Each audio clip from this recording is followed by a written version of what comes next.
Episode 1 of Season 3 is out today, and in this video, we reveal the key elements that will play a crucial role in the upcoming season. Recently, Netflix released a trailer showcasing upcoming seasons of its most popular shows. In this trailer, we see a woman in a traditional Squid Game suit, meeting with pink soldiers standing near a machine filled with red and blue balls. This scene hints at events in Squid Game Season 3. Most likely, this machine will play a crucial role in dividing the remaining players into two teams for the next deadly game. Each player will have to turn the machine's handle and receive a ball, which will determine the team they join. Unlike the badges players received during the voting process, these balls will not be tied to their previous choices, meaning players who voted to continue or quit the game can end up on the same team. Following this process, the mother and Sue duo will be separated into different teams. According to unofficial information, Gi-hun will be the last to use the machine and will ultimately receive a blue ball. Share your predictions in the comments. What kind of game do you think will follow this scene? Perhaps the next highlighted detail will solve this mystery, as this symbol appears in Squid Game far too often. First, we see the chessboard symbol in the car where Gi-hun communicates with the frontman through a small golden pig speaker. Despite this pig being a miniature version of the big pig in the player's room, the chess stand it sits on raises curiosity. It obviously does not match the car's interior, yet it is always in sight when we hear the frontman's voice and focus on the golden pig. Another chessboard symbol appears on the walls of the player's room in the form of drawings, which suggests that some sort of chess game is awaiting us in Season 3. Following classic rules, a human chess game will require all players to split into two large teams. One team will represent the white chess pieces, while the other will represent the black pieces. Human chess will likely be played after another newly revealed game in Season 3, Monkey Bars. Since a standard chess game only includes 32 pieces, we can expect each team to have only 16 players. By the end of this game, only a few players will remain alive, continuing to fight for survival. The frequent appearance of the chessboard leaves no doubt that the human chess game will be a pivotal moment in Squid Game Season 3, occurring before the final and main Squid Game. So, could the machine with red and blue balls be the one that splits players into two teams for the human chess game? Drop your thoughts in the comments. Unfortunately, Season 3 will claim the lives of many characters. One of them will be player 388. Previously, Deok-soo's behavior during the game sparked many theories about his character, particularly his potential nomination as a secret VIP among the players. But did you know that player 388 in Squid Game is based on a real-life person? In the show, we learn that Deok-soo was part of the Republic of Korea Marine Corps, Class 1140, which appears to be a real military unit with a tragic history. In July 2011, a horrific incident occurred within this class when one Marine opened fire on his fellow soldiers, killing and injuring several. This shocking event received widespread media coverage, and many members of the unit were left emotionally scarred.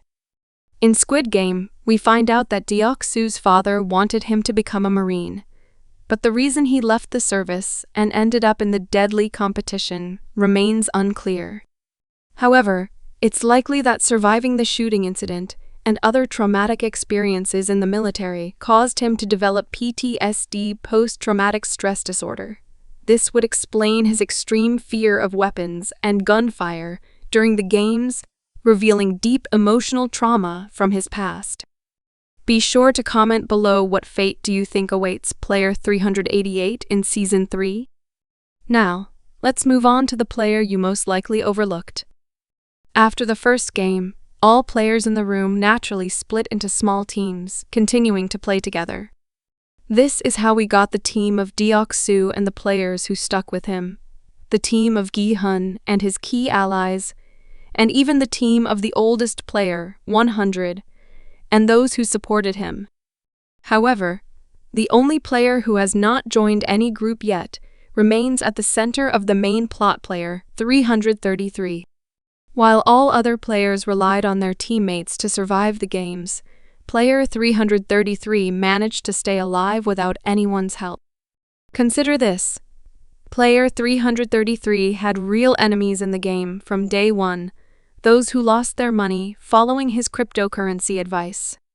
Despite this, he has proven to be one of the most resilient players, capable of reaching the final game and even winning it.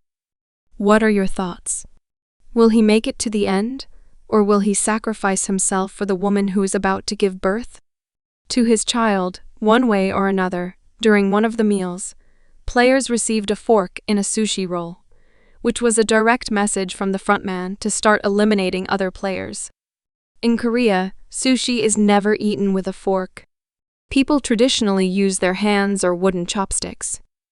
That's why, when opening their meal, most players were surprised to see the fork except for Gi-hun. In Season 1, he had faced the same situation when knives were given out during the final meal. Back then, Sang-woo used his knife to kill player 67.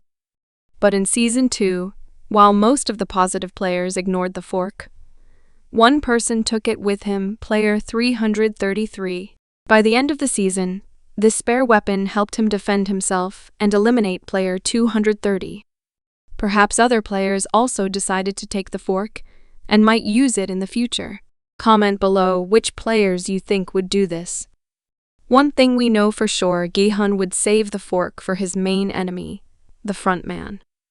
Yet one detail still surprises many fans to this day.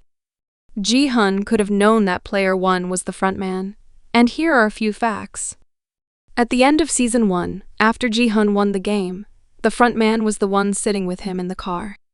During this moment, the frontman spoke to Gi-hun without wearing his mask. Since his voice wasn't altered by the voice-changing device, Gi-hun would have recognized his natural voice when they met again in Season 2. In Season 1, police officer Jun-ho, while searching for his brother, attempted to show Gi-hun a photo of him, asking if he had seen this person among the players. However, Gi-hun wasn't interested in looking at the photos. If he had, he might have recognized the frontman's face much earlier. Gi-hun's experience after the first game should have made him more cautious about trusting player 1. Yet in the new season, he fully accepts him without any doubts or suspicions. Additionally, the fake name that the frontman used to introduce himself as player 1 was Il-nam, which literally means one, yet this didn't raise any red flags for Gi-hun. Another interesting point, this is the biggest mistake in Squid Game Season 2. At the beginning of the season, we see Gi-hun in a motel. Suddenly, he hears a ringing at the door, and shortly after, he receives a traditional Squid Game card slipped under it. Yet when he opens the door, he sees the front man in his costume with a mask on his face, holding the heads of the two people closest to Gi-hun in the game, player 208 and player 67. This scene was a dream sequence, yet it contains a crucial mistake. The problem is that Gi-hun actually meets the frontman for the first time only at the end of Season 2. Before that, he had no idea what he looked like. This fact directly proves that Gi-hun could not have seen the frontman in his dream, because dreams can only represent things a person has actually seen in real life. So, is this the biggest mistake in Squid Game? Or does this scene have a hidden meaning that we are about to uncover in the upcoming season? But if you're not ready for the biggest spoiler of Season 3, you better stop the video right now, because the next information may reveal one of the key plots of the season. The frontman may actually be an undercover police officer, and here are a few facts. In Season 1, we see how quickly the frontman identifies the bullet in one of the killed pink soldiers, and realizes it was shot from a gun used by the Korean police, immediately recognizing that a police officer had secretly infiltrated the island. While in his room, he quickly noticed the wrong phone handle position, leading him to search the room, convinced that an intruder was still hiding inside, which was true. During the games, he paid close attention to every gunshot, and by the end, Standing on the cliff, he knew precisely how many bullets were left in Gi-hun's gun. In Season 2, we find out that the frontman was a police officer in the past, receiving awards for his excellent service and skills.